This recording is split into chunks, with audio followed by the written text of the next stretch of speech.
Dalam pikiran kami, apa yang kami dengar Tuhan,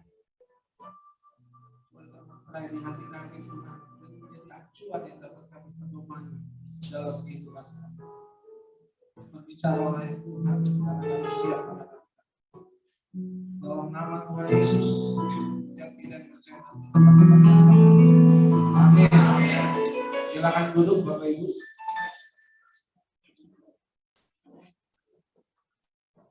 Halo. Ada lagi. Shalom. Saudara-saudara, saya itu kalau tidak hanya pada saat memimpin ujian, saya sudah memimpin semangat, ketika saya mendengar ujian dan pertimbangan, saya itu selalu menangis, itu udah pasti. Karena saya tidak pernah bisa tahan dengan kata-kata atau ujian atau kata-kata yang menceritakan kebaikan Tuhan. Karena apa yang saya rasakan sampai pada saat ini itu semua karena Tuhan. Jadi saya paling tidak bisa kuat kalau kata-kata tentang menceritakan kebaikan Tuhan. Berat sekali saudara-saudara. Tema pada minggu hari ini saya bikin temanya, saya baru kirim tadi malam. Jadi mungkin kalau saudara membacanya agak ekstrim, terus ada aneh juga. Hamba Tuhan terus ada jedanya dikhianati. Bisa ditimbulkan nggak gitu? Biar jemaat Tuhan baca. Sebelum lebih jauh kita membaca firman Tuhan, saya ingin bertanya kepada saudara, siapa di sini yang pernah dikhianati?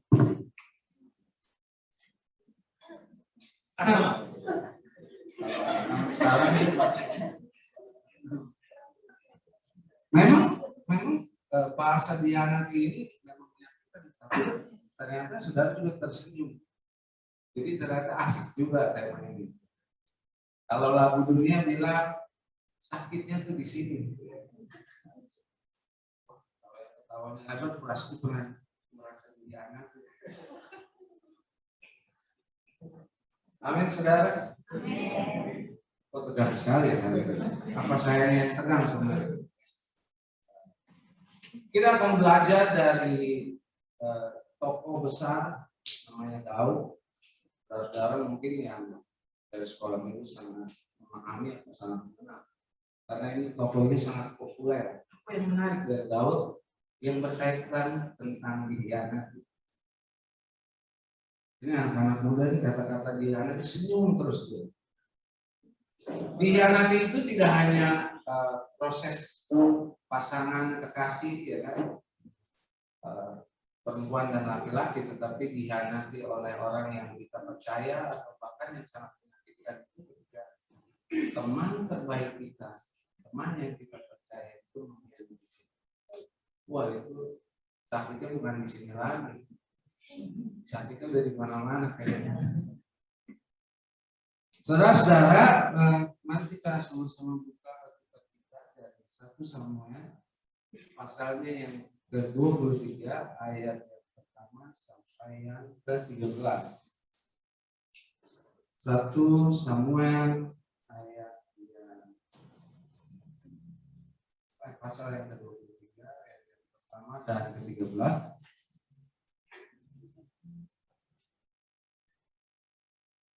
Saya akan membacakan ayat yang terakhir.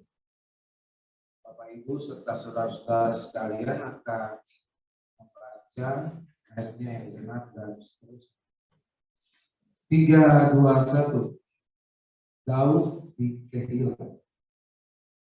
Diberitahukanlah kepada Daud begini, ketahuilah orang Filistin berperang melawan kota Kehilah dan menjarah tempat-tempat pengirikan.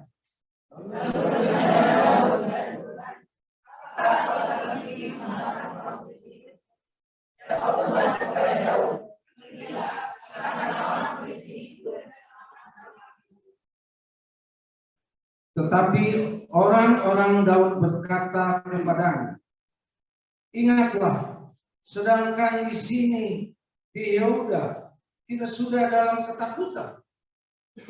Apalagi kalau kita pergi ke Kehila melawan barisan perang orang Filistin.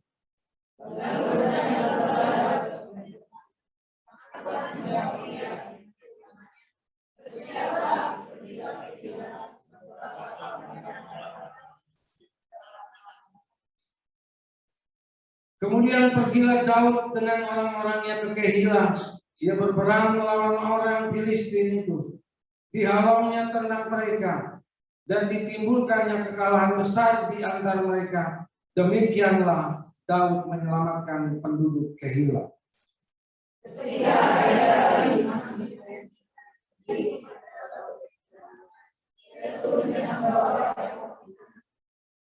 Kepada Saul diberitahukan bahwa Daud telah masuk Kehila. Lalu berkatalah Saul, Allah telah menyerahkan dia ke dalam tanganku.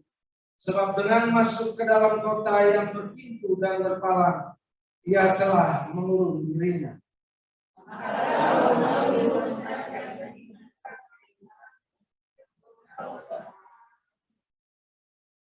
Ketika diketahui Daud bahwa Saul berniat jahat terhadap dia, berkatalah ia kepada Imam Abiatar, bawalah efod itu kemari.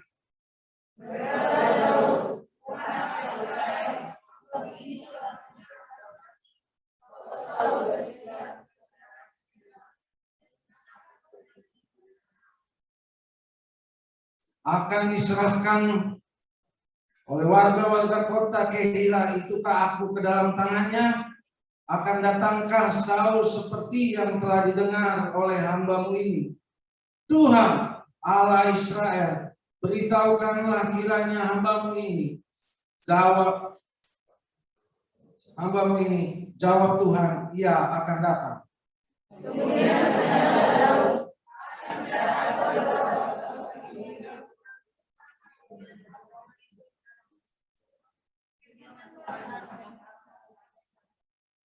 Ayat yang ke-13 kita sama-sama akan bacakan. 3, 2, 1.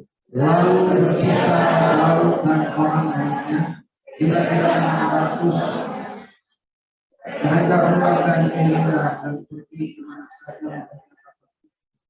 Apabila Saul berkata bahwa Daud telah berjanji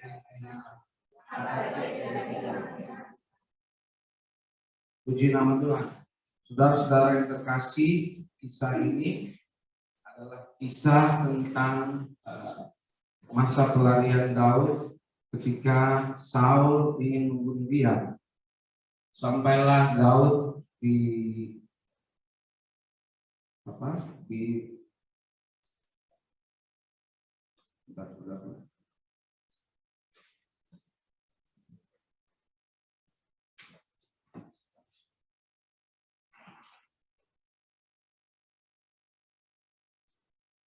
saudara-saudara, sampailah Daud di hutan Heret. Pada saat dia bersembunyi dengan orang-orang pilihan Daud, lalu dia mendengar bangsa Filistin itu akan menyerang kota Kehila. Kota Kehila ini mempunyai arti kubu pertahanan. Jadi daerah Kehila ini daerah yang sangat strategis. Dia itu makmur sehingga bangsa Filistin datang untuk menjarahnya. Nah, saya cerita sedikit saudaraku. Ketika Daud ada dalam ketakutan dan kepanikan dia di masa pengejaran dan pencarian Raja Saul ingin membunuh. Tetapi Daud mendengar tentang daerah Kehila ini ingin diserang atau dijarah oleh bangsa Filistin. Daud itu terusik hatinya.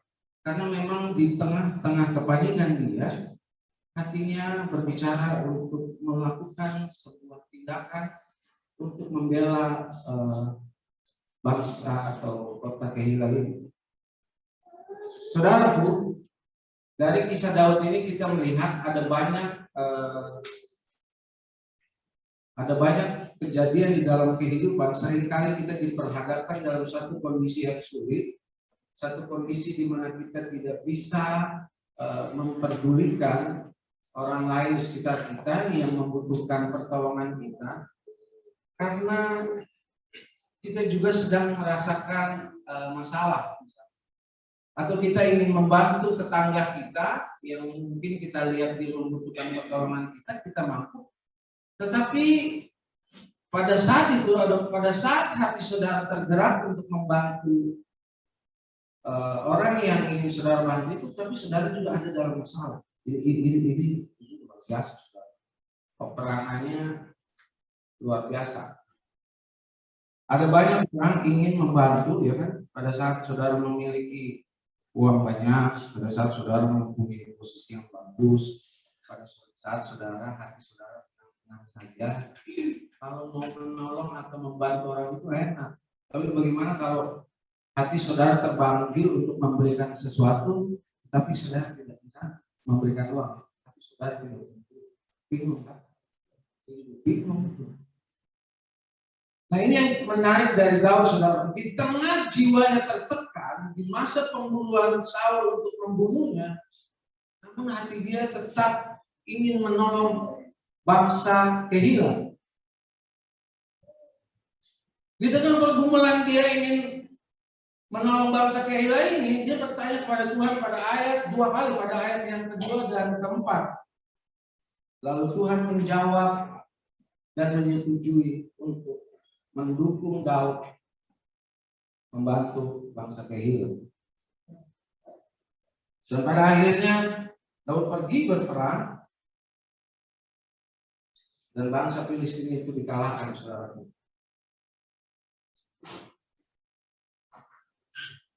Seringkali saudara-saudara di dalam kehidupan kita ada begitu banyak ketika kita sudah melakukan usaha untuk sebuah organisasi, atau saudara kepala keluarga sudah melakukan banyak hal untuk keluarga saudara, atau saudara adalah teman yang sering membantu dalam upaya pencapaian sebuah tujuan, saudara berkelompok dengan orang-orang yang saudara kasih, tapi di ujungnya jawaban yang saudara terima adalah pengkhianatan. Nah, yang menarik pada pagi hari ini tentang kisah Daud, setelah Daud menolong bangsa Kehilah, yang Daud terima ketika Raja Saul mendengar bahwa Daud masuk ke kota Kehilah, bangsa Kehilah yang notabene sudah ditolong oleh Daud, kini mereka bersepakat untuk menyerahkan Daud kepada Raja Saul. Oh, saudara punya rasanya sakit sekali. Kalau mungkin yang mengkhianati kita, musuh kita dalam tanda kutip, orang yang kita tidak kenal, mungkin biasa. Tapi kalau orang yang sudah kita tolong, orang yang kita pikir dia dulu bukan apa-apa dan sekarang menjadi apa-apa, ketika kita membutuhkan pertolongan dia dan dia tidak menolong, kita sangat kecewa, saudaraku. Ada banyak orang di dalam kehidupan saya melihat kecenderungan manusia ketika diperhadapkan dalam satu situasi yang harus mengorbankan nyawa atau harus mengorbankan keuangan, yang tadinya dia sahabat dekat, dia bisa meninggalkan kita. Amin, saudara. Ini yang sama-sama mau kita belajar, bahwa kekristenan apapun kondisinya, siapapun saudara, Tuhan tidak Tuhan tidak menghendaki pengkhianatan.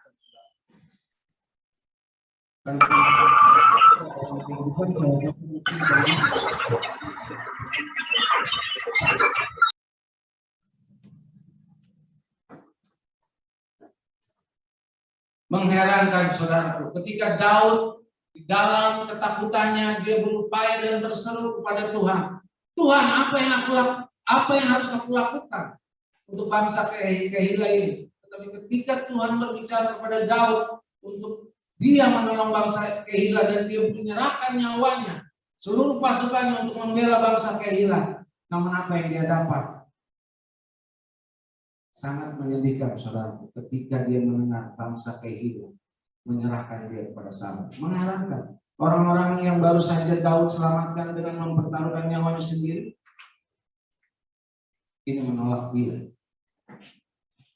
Menolak saudaraku dengan dia dengan bangsa Keila yang menceritakan posisi Daud berada di mana. Menolak dia. Yang kedua, bangsa Keila mengkhianati dia. Ada 4 pengkhianatan yang dilakukan oleh bangsa Keila.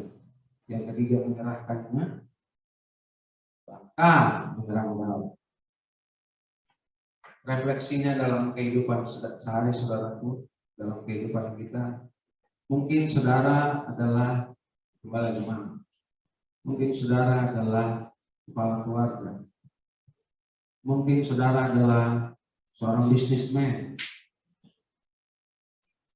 atau saudara-saudara yang menyaksikan lewat Zoom, mungkin saudara seorang single fighter, seorang janda yang tanpa suami.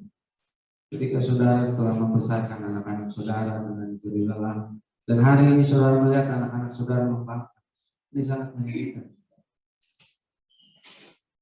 Mungkin saudara merasa sedang membangun organisasi, tetapi seperti ini.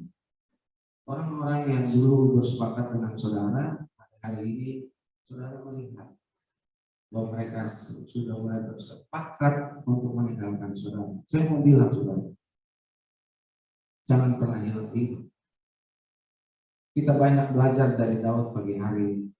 Meskipun Daud mengalami pengkhianatan yang dia lakukan, pengorbanan yang dia lakukan untuk membela bangsa Keila, namun Daud tetap memuji nama Tuhan. Amin.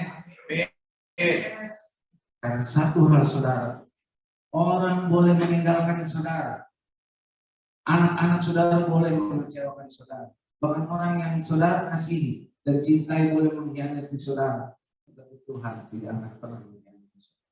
Amin. Saudaraku, ada banyak di kantor saya, ada seorang teman saya ahli IT, cerdas sekali. Dia menolak tentang pemahaman takut akan Tuhan karena yang dia pahami dalam kehidupan selalu dikejar pakai logika. Itu aja karena dia turun logika pasti. Dia mereject itu. Satu kali dia mendebat saya dengan pernyataan bahwa di manakah Tuhan? Kata dia. Sementara semua hal yang saya lakukan dalam kehidupan sehari-hari, saya mau ke kantor, kata dia, kalau saya nggak punya mobil, saya masih bisa dengan jalan kaki dan saya sampai kalau saya hati-hati. Bilang begitu.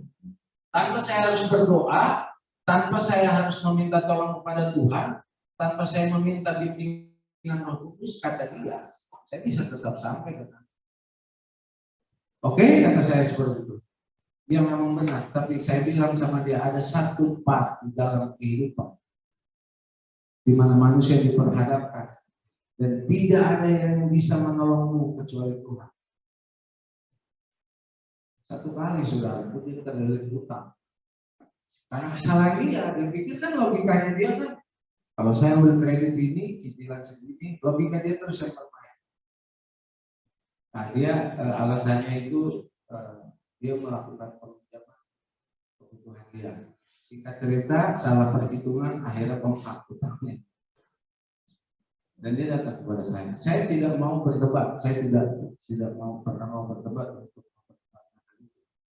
Saya cuma yakin suatu hari akan ada satu kondisi di mana dia diperhadapkan permasalahan dan cuma Tuhan yang bisa tolong. Benar saudara, dia datang dan dia bilang, tolong doakan saya. Saya sudah tidak tahu harus bagaimana lagi. Hutang saya banyak, bahkan sudah ditagih sampai di kantor. HRD juga sudah menelpon saya dan tadi malam saya hampir bunuh diri. Nah saudara bisa lihat bahwa ada satu di dalam kehidupan manusia, di dalam kehidupan saudara dan saya, ada satu masa dan titik di mana cuma Tuhan yang bisa tolong. Titik balik saudara, kalau saya bisa menyaksikan kesaksian tentang hidup saya, hal yang paling terberat di dalam kehidupan saya itu ketika anak pertama saya pergi dipanggil Tuhan. Saudara, dengan bangganya saya dulu sebelum bertobat, ya kan, Saya mempelajari ilmu bagaimana menyembuhkan luka bakar. Kalau luka patah tulang banyak, saudaraku ya kan. Tapi menyembuhkan luka bakar itu sampai kalau sembuh nggak ada bekasnya, wah ego saya tinggi sekali kan. Tapi luar biasa Tuhan proses hidup saya sampai pada akhirnya ketika anak saya panas tinggi dan anak saya meninggal, bukan saya itu part yang paling menyedihkan. Tuhan proses apa yang saya banggakan dan saya tidak bisa bangga. 2 bulan saya tidak masuk kerja karena ya pada saat itu nggak gila aja udah syukur saudara. Karena biasa anak itu ada di samping saya dan istri saya waktu tidur, tapi hari itu nggak ada. Kami berdua seperti orang gila saudara.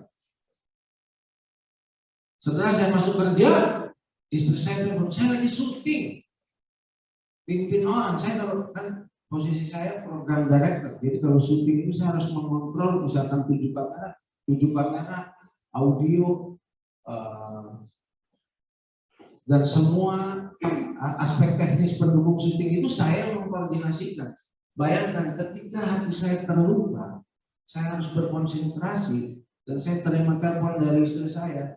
Begitu saya bilang halo, tidak ada jawaban dari sana. Saya tanya, kenapa Mam?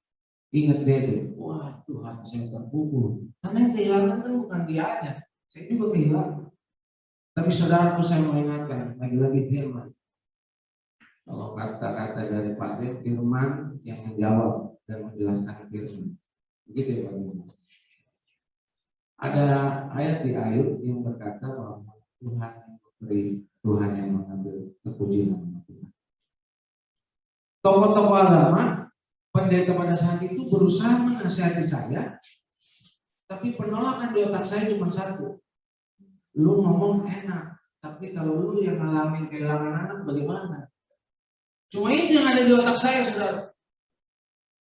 Tapi firman Tuhan seolah-olah ada kuasa dan memberikan pemahaman kepada saya, oh anak saya itu bukan milik saya sepenuhnya.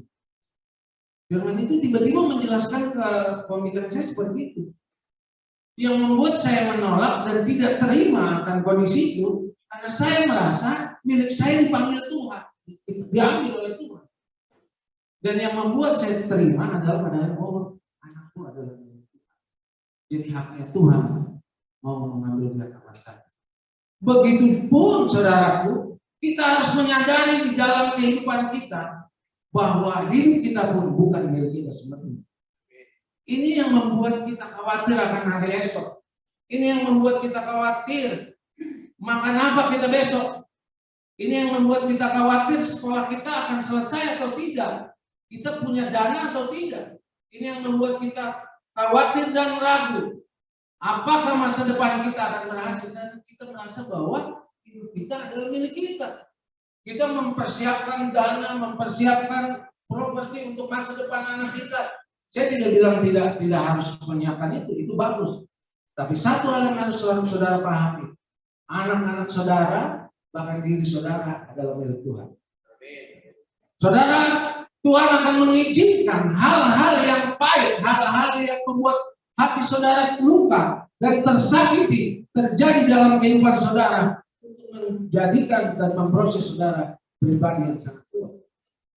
Tema hari ini memang hamba Tuhan yang dihianati. Mungkin saudara berkata saudara orang Kristen, mungkin saudara berkata anak Tuhan yang rajin berdoa, rajin baca Alkitab, sekolah teologi ini bukan jaminan untuk saudara tidak dicobai. Kalau kita melihat dalam kisah-kisah spektakuler di Alkitab, jangan pernah saudara merasa sendiri bahwa ada cerita-cerita, kisah-kisah Alkitab yang memperkuat tentang pengkhianatan. Di sini ada 4 cerita saudara yang ingin saya bagikan. Yang pertama, 5.000 orang lebih yang ia berikan makan roti dan ikan berbalik dan berteriak-teriak, salibkan dia. Artinya Tuhan Yesus sendiri ketika dia berkata tetap kuat anakku, bukan berarti Tuhan Yesus tidak pernah mengalami. Jadi ketika saudara memberikan kesaksian tentang kebaikan Tuhan, saudara bukan kata-kata orang, bukan kata-kata dari buku-buku karangan pengarang terkenal. Sehingga ketika dimanapun saudara, baik hamba Tuhan ataupun anak Tuhan, ketika Tuhan mengizinkan engkau ada di satu tempat, engkau bisa berkata bahwa Tuhan itu baik dan saudara telah mengalami kebaikan. Amin. Cerita yang kedua adalah Petrus, rasul yang merupakan murid terdekat dengan Yesus. Kemudian di pekarangan pengadilan menyangkal Yesus. Luar biasa saudara. Petrus ini kalau ibaratnya di kampus nih, ini adalah murid kesayangannya dosen. Inisiator Petrus itu. Reaktif. Bahkan sampai waktu Tuhan Yesus dijemput, langsung tinggi. Tapi ternyata orang yang setia itu, saya tidak memprovokasi ya. Jadi saya garis bawahi dulu. Ketika saya menceritakan hal-hal ini, jadi jangan saudara nanti pas dari sini ke asrama yang anak-anak kampus, kalau ada yang dekat-dekat, gue mesti hati-hati. Nanti jangan dia mengkhianati gue. Bukan, saudara, saya harus garis bawahi. Jadi saya menceritakan tentang pengkhianatan ini juga bukan berarti saudara harus mencurigai orang yang saudara pimpin atau bahkan suami istri. Saya mesti mencurigai istri saya. Soalnya kemarin 100.000 hitungan duit saya udah hilang. Bisa jadi saudara itu juga terselip, ya kan? Susah juga saudara. Kadang-kadang suami istri ini saya sedikit cerita buat yang belum menikah aja. Kalau sudah menikah pasti tahu. Ya kan? Indahnya itu di awal saudara kalau menikah. Adaptasinya seumur hidup. Seumur hidup. Jadi jangan tertipu dengan ketampanan oleh wanita, ya kan? Ya, tapi harus tertipu. Jangan tertipu dengan kecantikan, ya. Tapi ya standar juga. Cuman saudara-saudara, kalau saya mau bagikan tips buat, maaf ya Bapak Ibu ya, saya bagi tips dulu karena di sini ada anak muda. Buat wanita-wanita yang jomblo,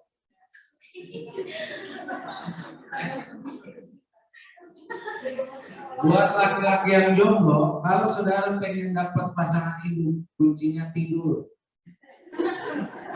Tidur, karena waktu Tuhan menciptakan Hawa, Adam dibuat tidur. Jadi nggak usah tampan, nggak usah makeover, nggak usah skincare. Bagi yang jomblo, tidur. Tapi memang Alkitabiah kan. Nah, saudara-saudara, buat kaum laki ada pesan juga ini. Di dalam Kejadian pasal 2 ayat 18, aku akan menjadikan seorang penolong. Jadi pendamping itu penolong. Kalau sedikit-sedikit cerewet, ya dia penolong, saudara. Kadang-kadang laki-laki ini, sehebat-hebatnya laki-laki, dia kurang teliti. Contoh kunci, udah ada di meja. Kalau pandangan laki itu lurus, kalau cewek agak begini, agak melebar. Jadi, mana kunci? Ada di situ kata mama. Nggak ada. Begitu istrinya yang cari memang dapat. Nah, kalau laki-laki memang tidak terlihat itu. Jadi buat para bapak-bapak, kalau istri, buat anak muda laki-laki juga, jadi dia biar tahu dong kalau pasangannya cerewet sedikit, wajar. Karena dia memang diciptakan dengan sebagai penolong. Kejadian pasal 2 ayat 18. Aku akan menjadikan seorang penolong. Kalau saudara mau sukses, anggaplah istri saudara itu penolong, bukan musuh. Amin, saudara. Amin. Cerita yang ketiga, saudara. Yudas Iskariot setelah 3 tahun menjadi murid Yesus, menjual Yesus. Kalau kata anak sekarang, parah lu. Gila, gua udah berkorban buat lu. Apa aja gua kasih ke lu, sekarang lu ngejual gua ya. Tapi karena lu jual, gua borong.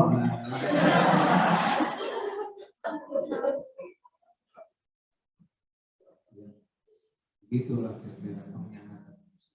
Jadi maksudnya saya mau kasih tahu kepada saudara, kalau saudara mengalami pengkhianatan, biasa. Tuhan Yesus juga sudah mengalami pengkhianatan. Yang keempat adalah Thomas, murid yang juga telah 3 tahun bersama Yesus, meragukan Yesus. Wah, ini juga terjadi dalam kehidupan kita, ya kan? Bahkan kan tadi saya sudah bilang, suami istri itu indahnya sepakat di awal, adaptasinya seumur itu. Bahkan istri kita atau pasangan hidup kita, bahkan teman terdekat kita kadang-kadang juga ragu. Kita udah berkorban buat dia gitu ya, tapi masih ragu. Itu memang faktanya begitu. Orang hidup itu prosesnya begitu. Jadi yang sangat memiriskan dalam kekristenan ketika kondisi ini diperhadapkan kepada kita, karena kita tidak menerapkan hal-hal yang Tuhan ajarkan, kita coba dengan kemampuan dan kepintaran kita menyelesaikan atau mencapai tujuan yang kita tuju di dalam kehidupan, kita lupa menerapkan tentang kaidah-kaidah atau acuan-acuan firman Tuhan. Kita sudah tidak lagi berdoa, kita sudah tidak lagi mencari wajah Tuhan di pagi hari. Tetapi ketika di penghujung usaha atau di penghujungnya kita merasa kecewa, dan yang paling parah kita mulai mempersalahkan Tuhan. Padahal pada awalnya Tuhan itu selalu berbicara ketika saudara memiliki niatan, pasti Tuhan itu berbicara, saudara. Tidak mungkin tidak berbicara. Dan kalau saudara peka, Tuhan itu akan mempersiapkan hal-hal yang terbaik buat kita. Ini masalah doa, saudara. Saya sedikit keluar supaya saudara itu paham. Ya. Dalam jawaban setiap pergumulan doa, biasanya Tuhan menjawab doa kita itu melalui 4 D. D yang pertama saya sudah pernah bagikan itu di kaum muda. D yang pertama direct. Direct itu langsung. Saudara minta A, Tuhan jawab A. Saudara minta B, Tuhan jawab B. Direct. Pasti ada dalam kehidupan saudara. Saudara minta apa, jawabannya sesuai. D yang kedua, different. Beda. Kadang saudara minta A, Tuhan jawabnya Z. Tapi selalu jauh lebih baik. Karena Tuhan yang paling tahu. Tuhan bukan menjawab keinginan kita, tapi menjawab apa yang kita butuhkan. Different. Selalu. Tapi jawaban Tuhan selalu lebih baik. Karena kita nggak pernah tahu apa yang terjadi ke depan, kan? D yang ketiga adalah delay. Kadang Tuhan harus menunda. Ya kan? Abraham 25 tahun menantikan seorang anak. Setelah Tuhan berfirman bahwa dia akan memiliki keturunan. Nabi Nuh 100 tahun plus 7 hari, saudara, menantikan jawaban Tuhan ketika Tuhan berfirman akan turun hujan. Di bukit, bangun bikin batra, 100 tahun plus 7 hari, dibilangin orang gila, makhluk. Saudara bayangkan. Delay. Mungkin saudara menantikan anak, seolah-olah tidak ada jawaban. Sabar saudara. Kadang-kadang Tuhan mendelay untuk membentuk pribadi. Yusuf tanpa diadili 2 tahun di penjara, saudara. Setelah dia mendapat mimpi, ya kan, bahwa Tuhan akan mengangkat dia menjadi orang besar, bahkan kakaknya menjual dia. Yusuf bisa hilang iman, saudara. Lalu D yang keempat adalah denial. Kadang Tuhan menolak doa kita. Dalam kemanusiaannya, Tuhan Yesus juga mengingatkan berdoa, jikalau cawan ini boleh lalu daripadaku, tetapi jadilah kehendak.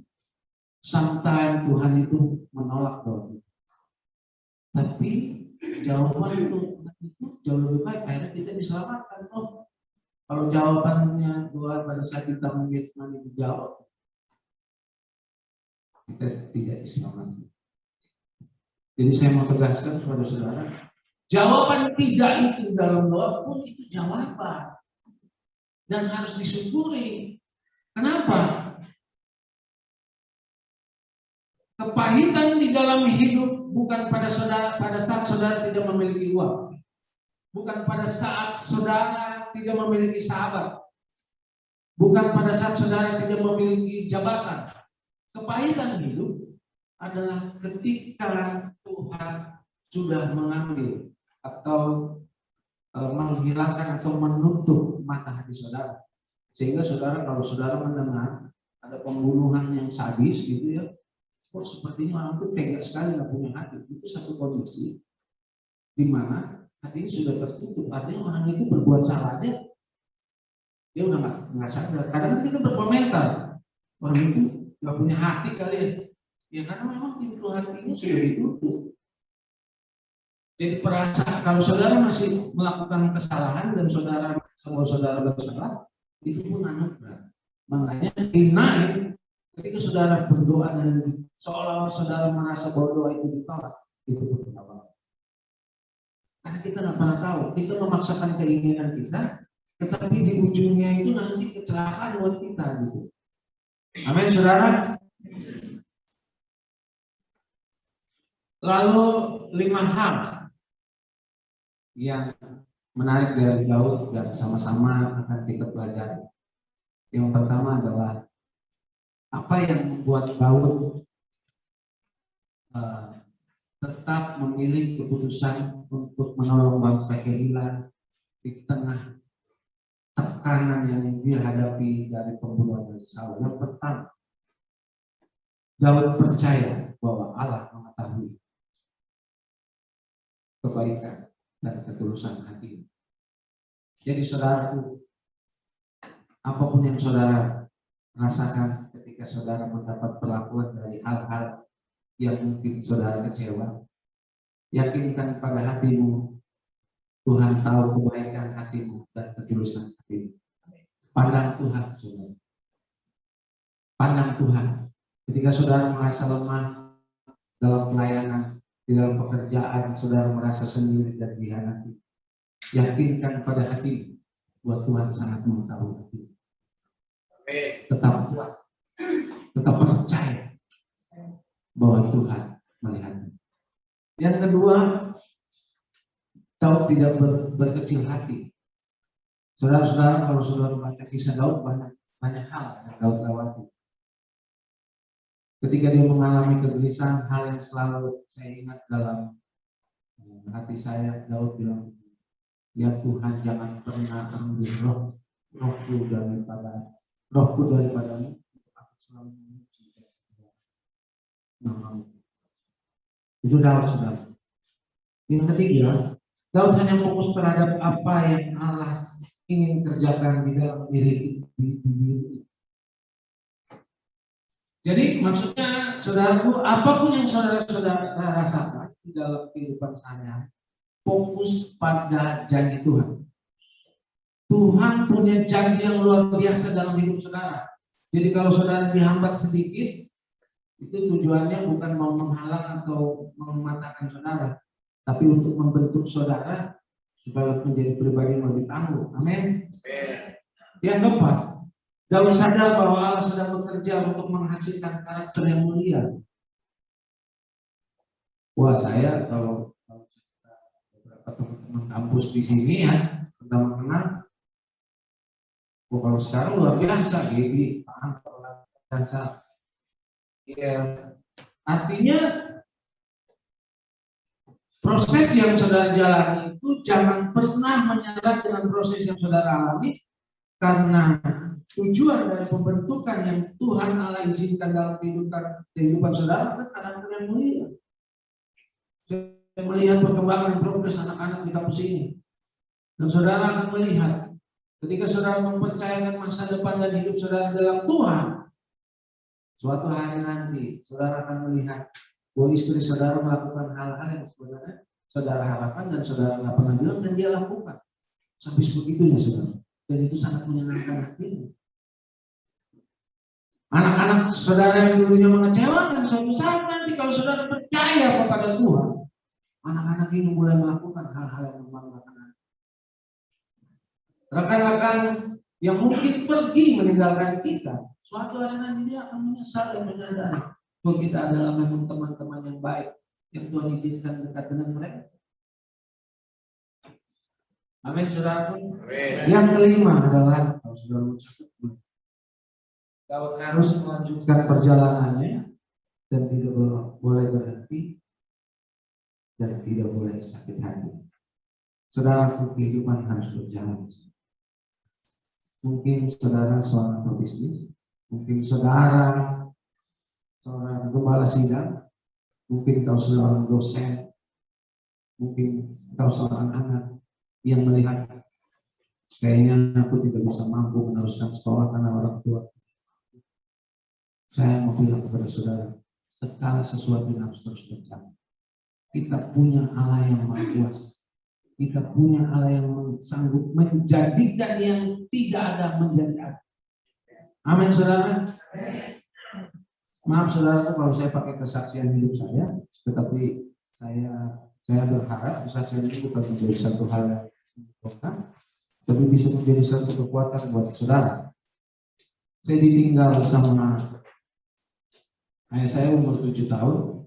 Ayah saya seorang pelaut. Sejak saat itulah ibu saya, mama saya orang Batak, baru napi 10 menjadi single fighter, membesarkan 6 orang. Saya anak yang paling lucu. Kehidupan di Cilincing itu tagline-nya impress desa tertinggal, saudara. Jadi kalau saudara-saudara yang dari kampung sama, cuma saya kampungnya Cilincing.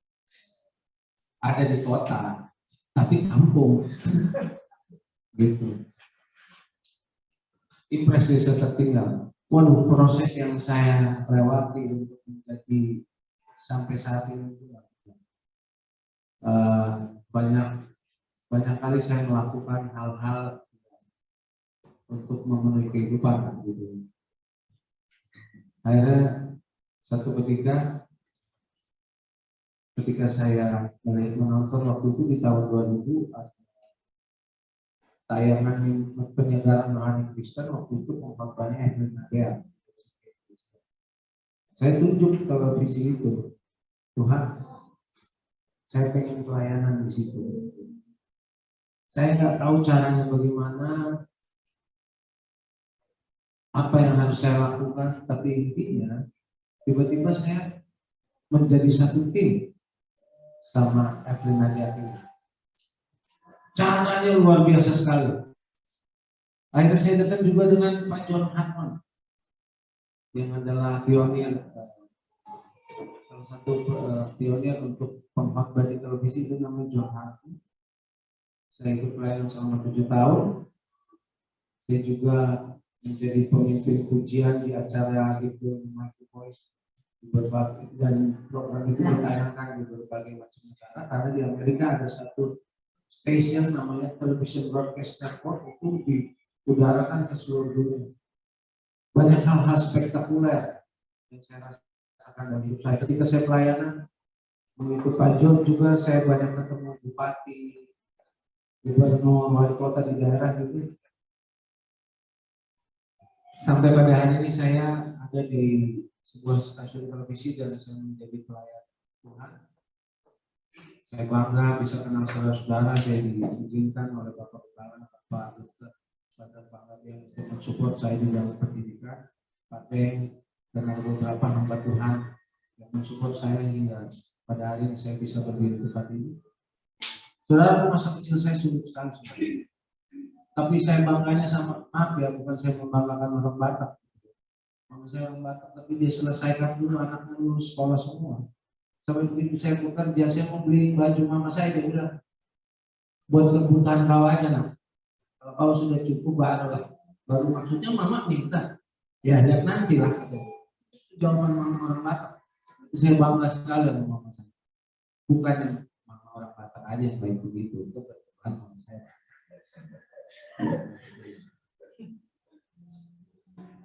Saya kadang-kadang melakukan dagang es, apapun saya lakukan, cuma maling aja enggak, cuma bisa jajan. Jadi banyak kali saya melakukan kekecewaan ketika saya berantem sama teman saya. Kalau nggak punya bapak tuh nggak enak, saudaraku. Kalau punya bapak tuh enaknya walaupun bapak temannya jenderal, kita bapaknya tukang beca. Kalau berantem pasti ngomongnya apa kalau gue bilangin bapak gua loh. Padahal kan bapaknya orang jenderal ya, bapaknya tukang beca. Tapi si anak tahunya bapaknya sanggup menolong dia. Amin. Itu juga pemahaman yang harus kita miliki. Apapun kondisi kita hari ini, mau duit tidak ada, mau orang meninggalkan kita, anak buah mengecewakan kita, Tuhan sanggup membela kita. Bapak kita di surga sanggup. Amin. Amin. Amin. Amin, saudara. Amin. Di penghujung khotbah dan renungan saya pagi hari ini, saya mau berpesan untuk membagikan kepada saudara. Hendaklah kita seperti layang-layang, saudara. Semakin diterpa angin, semakin happy. Tuhan Yesus memberkati. Amin.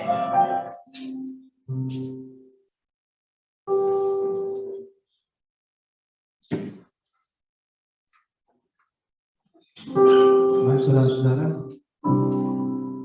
dengan sikap doa, mari kita sama-sama merenungkan kehidupan kita.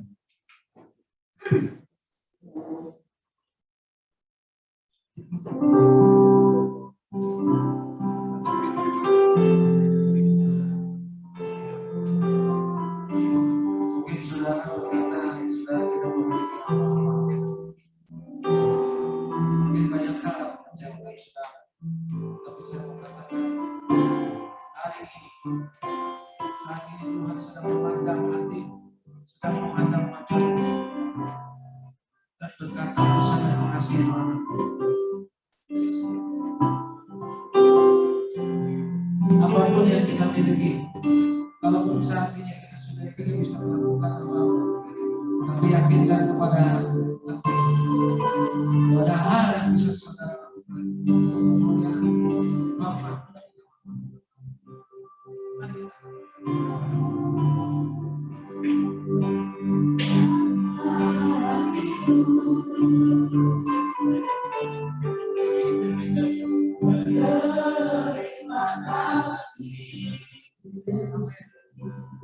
Thank you, Jesus.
Mari dengan sikap Tuhan bukan. Mungkin kau datang dengan sakit hati. Mungkin kau datang dengan kekecewaan. Mungkin kau datang dengan terpuruk. Saat ini Tuhan sedang memandang wajah dan memeluk kau, mari anak Yesus.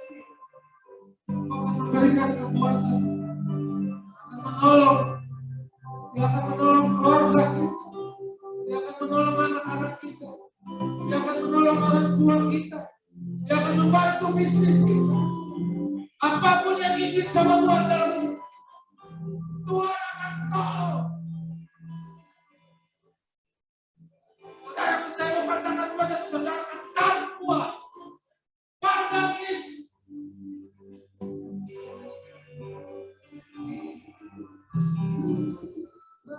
Katakan hanya ini Tuhan.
Tuhan, terima kasih buat kebaikan dan kekuatan Tuhan, lihat umatmu yang hari ini hadir. Banyak hal yang kami rasakan, Tuhan. Kecewaan, pengkhianatan, kelelahan, sakit penyakit. Hamba berdoa dan memohon pagi hari ini. Di dalam nama Tuhan Yesus, Engkau adalah jawaban buat kami, Tuhan. Engkau adalah penopang kami, Tuhan. Penopang bisnis dan usaha kami, pelayanan kami, keluarga kami, pekerjaan kami, orang-orang yang kami kasih, istri dan anak-anak kami, orang tua kami. Di dalam nama Tuhan Yesus, kami membawa mereka sebagai dalam tangan penasihat Tuhan. Kami percaya kami akan menang. Bersama Engkau kami akan menang. Terima kasih. Terima kasih. Haleluya. Setiap